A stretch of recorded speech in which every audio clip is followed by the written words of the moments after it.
ਭਾਰਤੀ ਫੌਜ ਵੱਲੋਂ ਅਗਨੀਵੀਰ ਸਕੀਮ ਦੇ ਤਹਿਤ ਦੇਸ਼ ਦੇ ਵਿੱਚ ਨੌਜਵਾਨਾਂ ਨੂੰ ਭਾਰਤੀ ਫੌਜ ਵਿੱਚ ਭਰਤੀ ਕਰਨ ਦੇ ਲਈ ਪ੍ਰਕਿਰਿਆ ਸੰਬੰਧੀ ਪ੍ਰੈਸ ਕਾਨਫਰੰਸ ਕੀਤੀ ਗਈ।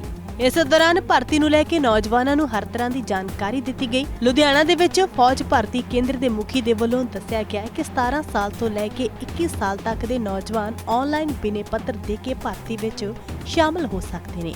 ਉਹਨਾਂ ਦੱਸਿਆ ਕਿ ਕੁੱਲ 176 ਸੈਂਟਰ ਬਣਾਏ ਗਏ ਨੇ ਜਿਨ੍ਹਾਂ ਦੇ ਵਿੱਚ ਆਨਲਾਈਨ ਪ੍ਰੀਖਿਆ ਲਈ ਜਾਵੇਗੀ।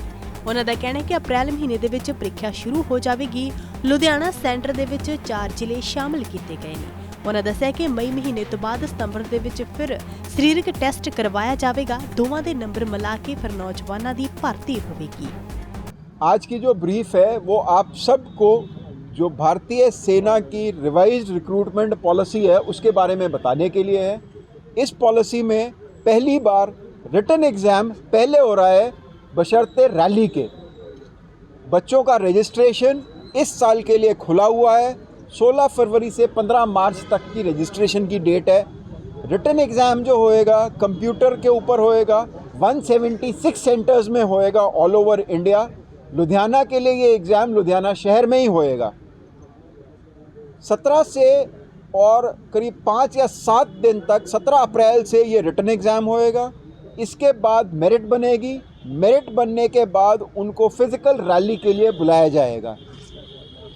रिटन एग्ज़ाम के लिए इंडियन आर्मी ने बच्चों को सहूलियत देने के लिए इसके कई सारे वीडियो, कैसे एग्ज़ाम देना है, कैसे रजिस्ट्रेशन करना है, यूट्यूब पे और जॉइन इंडियन आर्मी के ऊपर डाल रखा है जो कि बच्चे डाउनलोड करके देख सकते हैं। रजिस्ट्रेशन में इस बार थोड़ा बदलाव है। जो बच्चे रजिस्टर कर रहे हैं उनको 250 रुपये की फ़ीस लगेगी। एक्चुअल फ़ीस 500 रुपये है, लेकिन 250 रुपये फ़ौज अपनी तरफ से दे रही है। 250 रुपये बच्चों ने पेमेंट करना है, जो कि किसी भी ऑनलाइन माध्यम से, यूपीआई से, बैंक से, क्रेडिट कार्ड से, डेबिट कार्ड से, किसी भी माध्यम से किया जा सकता है। इसके साथ साथ रजिस्ट्रेशन में डिजी लॉकर को भी सम्मिलित कर लिया गया है ताकि जो डॉक्यूमेंट बच्चों के डिजी लॉकर पे है वो आराम से ऑनलाइन रजिस्टर हो जाए, ताकि फ्रॉड का या बदमाशी का या कोई भी गलती का काम कम से कम हो। रिटन एग्ज़ाम होने के बाद मेरिट आएगी। मेरिट के बाद लोगों को परमानेंट रैली के लिए बुलाया जाएगा, जो फिज़िकल रैली होती है। रैली लुधियाना शहर के अंदर इसी कॉम्प्लेक्स में पीछे हमारा ग्राउंड है वहीं होगी, और ये रैली लुधियाना के लिए सितंबर में शेड्यूल की गई है। जो लड़के पास हो जाएंगे, सिलेक्ट हो जाएंगे मेरिट में, उनकी ट्रेनिंग 1 नवंबर 2023 से शुरू होगी।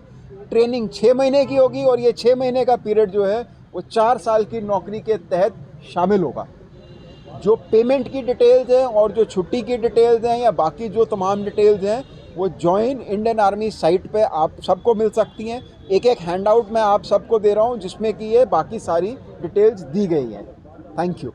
कोई सवाल अगर किसी का? 4 साल के बाद जब वो बाहर आएगा उसके बाद उसका जो है रास्ते कौन से खुलते हैं उसके लिए? जो 4 साल के बाद बाहर आएंगे, पहले तो बात यह है कि सब बाहर आएंगे।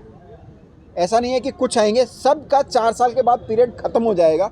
उसके बाद पहला ऑप्शन उनको मिलेगा वॉलंटियर करने के कि आप फ़ौज में आगे नौकरी करना चाहते हो कि नहीं। जो तो वॉलंटियर करेंगे फ़ौज में, उनका जो उनकी परफॉर्मेंस है उसके बेसिस पे उस बैच की 25% वैकेंसियों के तहत उनका सिलेक्शन होगा। अगर बैच में 40,000 लोग थे तो 10,000 वॉलंटियर्स का सिलेक्शन होगा। जो बच्चे वॉलंटियर नहीं करते हैं फ़ौज में आने के लिए, उनको कई सारे वर्टिकल्स हैं, जैसे कि railways, paramilitary forces, state police, public sector undertaking, defence public sector undertaking, इन सब में रिजर्वेशन और एक फ़िक्स्ड कोटे की अलॉटमेंट करी जा रही है। इसके अलावा भी अगर उन्हें कुछ नहीं करना तो उन्हें 12 लाख रुपए का एक कॉर्पस हाथ में आएगा। सारे डॉक्यूमेंट सही होंगे। वो कोई भी अपना बिज़नेस या फॉरेन जाने का अगर उनका सपना है तो वो, या कोई भी अपना छोटा मोटा काम खुद का शुरू करना चाहते हैं तो वो शुरू कर सकते हैं। इससे फ़ायदा ये है कि जज्बा सब में होता है देश की नौकरी करने का, देश के लिए काम करने का, लेकिन सब नहीं चाहते कि मैं परमानेंट ये काम करूं।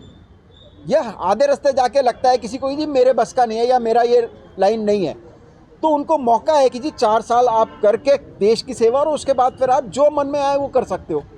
तो दोनों काम हो जाएंगे। बच्चों को फ़ायदा है कि उनके डॉक्यूमेंट सही हो जाएंगे और उनको एक कॉर्पस मिल जाएगा जिसके तहत वो अगर कुछ भी अपना शुरू करना चाहे तो अपना खुद का काम भी शुरू कर सकते हैं।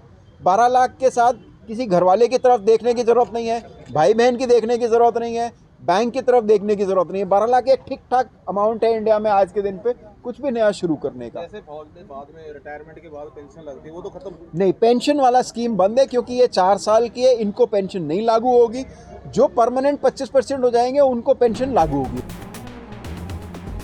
ਇਸ ਮੌਕੇ ਭਾਰਤੀ ਸੈਂਟਰ ਦੇ ਮੁਖੀ ਨੇ ਦੱਸਿਆ ਕਿ 4 ਸਾਲ ਦਾ ਇਸ ਦਾ ਕਾਰਜਕਾਲ ਹੋਵੇਗਾ। ਪਹਿਲੇ ਮਹੀਨੇ ਹੀ ਭਰਤੀ ਹੋਏ ਜਵਾਨਾਂ ਦਾ ਬੀਮਾ ਹੋ ਜਾਵੇਗਾ। 4 ਸਾਲ ਤੋਂ ਬਾਅਦ ਜਿਹੜੇ ਨੌਜਵਾਨ ਭਾਰਤੀ ਫੌਜ ਦਾ ਹਿੱਸਾ ਬਣਨਾ ਚਾਹੁੰਦੇ ਨੇ ਉਹ ਅੱਗੇ ਅਪਲਾਈ ਕਰ ਸਕਦੇ ਨੇ, ਜਿਨ੍ਹਾਂ ਦੀ ਨੌਕਰੀ ਪੱਕੀ ਹੋ ਜਾਵੇਗੀ। ਉਹਨਾਂ ਦਾ ਕਹਿਣਾ ਹੈ ਕਿ ਨੌਜਵਾਨਾਂ ਦੇ ਲਈ ਇਹ ਇੱਕ ਸੁਨਹਿਰਾ ਮੌਕਾ ਹੈ।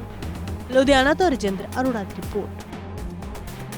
ਹੁਣ ਤੁਸੀਂ ਦੇਖ ਸਕਦੇ ਹੋ ਗਲੋਬਲ ਪੰਜਾਬ ਟੀਵੀ ਨੂੰ ਡਾਊਨਲੋਡ ਕਰੋ ਸਾਡੀ ਐਪ ਐਂਡਰੋਇਡ ਜਾਂ iOS ਤੇ ਫ੍ਰੀ ਵਿੱਚ roku ਅਤੇ Amazon Fire TV ਤੇ ਜਾਂ Apple TV ਤੇ ਨਾਲ ਹੀ ਦੇਖ ਸਕਦੇ ਹੋ ਲਾਈਵ ਸਟ੍ਰੀਮਿੰਗ www.globalpunjabtv.com ਤੇ।